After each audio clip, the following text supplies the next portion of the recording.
हे भाई, ये जो इंटरव्यू दे रहे हो ना, बस इसको देना बंद कर दो।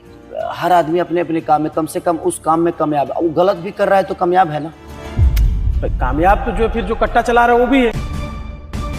कल ही वोट है, एक को दिन पूरा तरीके से बाकी नहीं है, अब 24 घंटा नहीं बाकी है।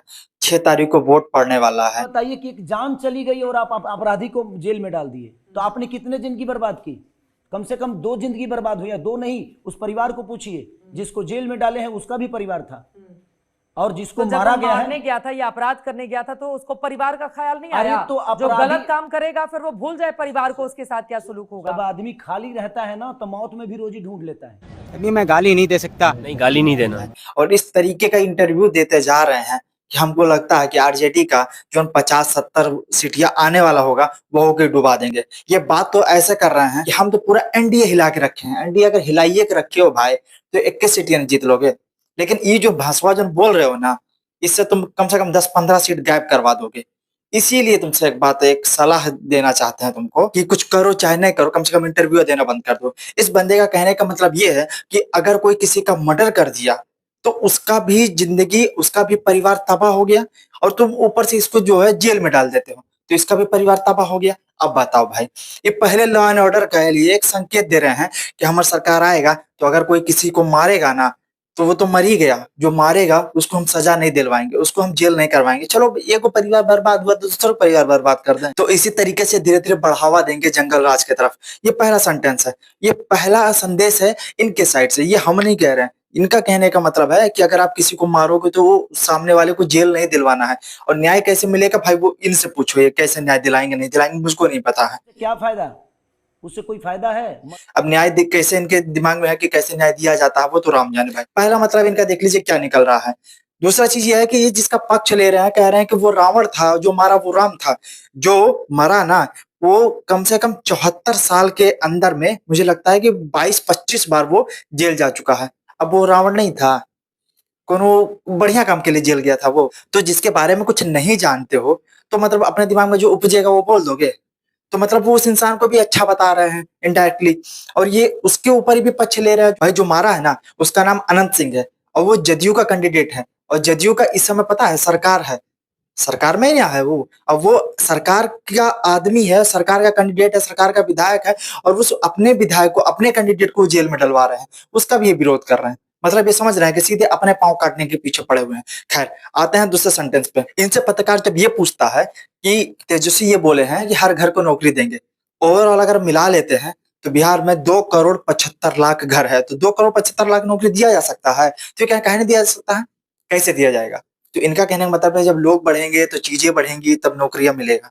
ऐसे होता है, लोग बढ़ेंगे चीजें बढ़ेंगी तो नौकरियां मिलता है, मतलब कुछ हो।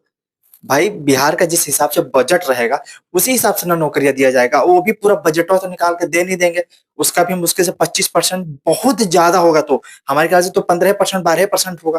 तेजस्वी यादव ने जो हर घर नौकरी देने का वादा किया, आपको वो वादा फिजिबल लगता है? बिल्कुल लगता है। दिल्ली भी तो किसी दिन छोटा ही था, बड़ा हुआ तो आज देखिए ना, करोड़ों अरबों लोग वहां काम कर रहे हैं, करोड़ों लोग काम कर रहे हैं ना। दिल्ली शहर के लोग अपने शहर में काम कर रहे हैं कि नहीं कर रहे हैं? बट सरकारी नौकरी कैसे दे देंगे भैया? तो जब चीजें बढ़ेगी, लोग रहेंगे तो व्यवस्था तो बढ़ेगा ना। सरकार को उतनी व्यवस्था करनी पड़ेगी ना। जब व्यवस्था करेगी, सेंटर बढ़ेंगे, चीजें बढ़ेगी, अस्पताल बढ़ेगा, हर चीज का सेंटर बढ़ेगा, स्कूल बढ़ेगा, कॉलेज बढ़ेगा, तो नौकरी तो चाहिए ना संभालने के लिए उसको। क्यों नहीं दे सकते?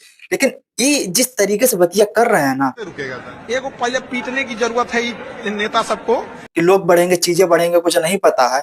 तो ये ऐसा ऐसा इन लोगों का जब चाल रहेगा तो जो 10-20 सीटें जो बढ़ने वाला होगा वो माइनस हो जाएगा। माइनस का मतलब समझ रहे हैं कि अगर 60 से 80 होने वाला रहेगा तो 60 नहीं रहेगा, वो 40 पे आ जाएगा। तो इस तरीके से भाई इंटरव्यू देना बंद कर दो, बाकी सब चीजें आराम से चल जाएगा। ठीक, आप देखिएगा ये चुनाव खत्म होते ही तेजस्वी यादव भी हाथ जोड़ लेंगे कि भाई तू मत बोल। ठीक है। और ये घमंड जिस चीज का दिखा रहे हैं ना कि हाँ हम इंडिया हिला के रखे हैं, भाई एगो विधायकी में क्या हिला दोगे? और दूसरा चीज, जब तेजस्वी यादव जाते हैं रैली करने के लिए, कुछ अलग तरीके का भीड़ होता है। मिलेगा तो जिस परिवार के पास सरकारी नौकरी नहीं है, हाथ उठाओ। 3.5 लाख नौकरी प्रक्रिया धीर कराई, इस बार सरकार बनाइए, और जिस परिवार के पास सरकारी वो एक एक को बार नहीं बोले हैं, जबकि उप मुख्यमंत्री रह चुके हैं और उनका ही सरकार बनने वाला। अगर सरकार बनेगा तो मुख्यमंत्री वही बनेंगे, लेकिन वो एक को बार नहीं बोले कि हम पूरा एनडीए हिला के रखे हैं। लेकिन इनका वहां से देखो, मतलब अभी जितबो नहीं किए हैं और इनका ईगो 7वें आसमान से ऊपर पहुंच चुका है कि हम तो एनडीए हिला के रखे हैं। एनडीए फिर से आ रहा बाबू, काहे के लिए परेशान हो रहे हो? 20 साल से सरकार है एनडीए की, हमेशा जंगल राज की बात करते हैं आप। ये जो कहते हैं ना कि जंगल राज नहीं है, तो ठीक है, मानते हैं जंगल राज नहीं था, ना है, ना रहेगा, कोई बात नहीं है। लेकिन ये किसको मानते हैं?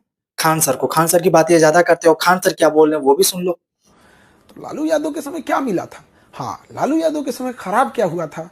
पैसे का मैनेजमेंट। वो पैसवा कहाँ गया? ना ही एजुकेशन में खर्च हुआ, ना सड़क में खर्च हुआ, ना बिजली में खर्च हुआ, ना बांध बनाने, ना रोड बना, पैसवा कहाँ गया? आपने एक समय तो सामाजिक न्याय दे दिया, पैसवा कहाँ गया?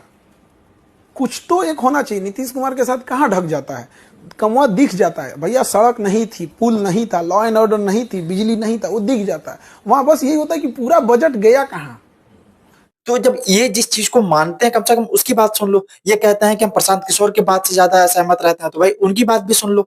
मेरे भाई ऐसा है, महागठबंधन तीसरे नंबर पे है, लड़ाई एनडीए और जनसुराज के बीच में है। तो मतलब टोटल मिला जुला कर के ये तीसरे नंबर पर ढकलाने वाले हैं। और ये जिस तरीके का अपना रौब झाड़ रहे हैं, इनको भी पता नहीं कि राजनीति क्या चीज है। जो लोग दिखते हैं, जो लोग है, वो वास्तविकता नहीं होती है। और इनकी भीड़ के ऊपर डिपेंड कर रहे हैं। पवन सिंह तो नहीं लड़ रहे हैं ना, काहे के लिए इतना भीड़ आ रहा है? तो मतलब ऐसा नहीं है कि आप स्टार हो, ये चीज है, टीआरपी देते हो इसलिए। जो ये बोले ना कि आप किस लिए आए हो, अगर एनडीए ने हिला के रखे होते तो आप नहीं आते। जिस तरीके से पत्रकार को ये बोलते हैं, ये इसलिए आए हैं क्योंकि आप स्टार हो। आपको नहीं लग रहा है जी पूरा एनडीए हिला हुआ है एक खेसारी से? आप बताइए। आपको नहीं लग रहा है? हम क्या जाने? आप बताइए मुझे। हमारे तो सब बराबर है। अगर नहीं हिला होता तो आप यहाँ नहीं होती। ये इसलिए नहीं आए क्योंकि आप एनडीए को हिला के रखे हो, या आप विधायकी लड़े हो, आप कुछ भी नहीं कर रहे होते, फिर भी ये आते। अगर इंटरव्यू लेने का मौका मिलता तो किसी न किसी चीजों पर इंटरव्यू ले ही लिए होते। तो ये अपने ऑरे के हिसाब से है। आपका जो ऑरा है, आपका जो लेवल है, आपका जो स्टार्टअप है, वो है अच्छा खासा, इसलिए ये लोग आ रहे हैं। तो ये हम मत पालो कि एनडीए को हिला के रखे हैं। एनडीए एक समुंदर भाई, उसको नहीं हिला पाओगे। बाकी आपकी क्या राय है कमेंट बॉक्स में दागो। मिलते अगली वीडियो में कोई नया फैक्ट के साथ, तब तक के लिए इजाजत दीजिए। जय हिंद।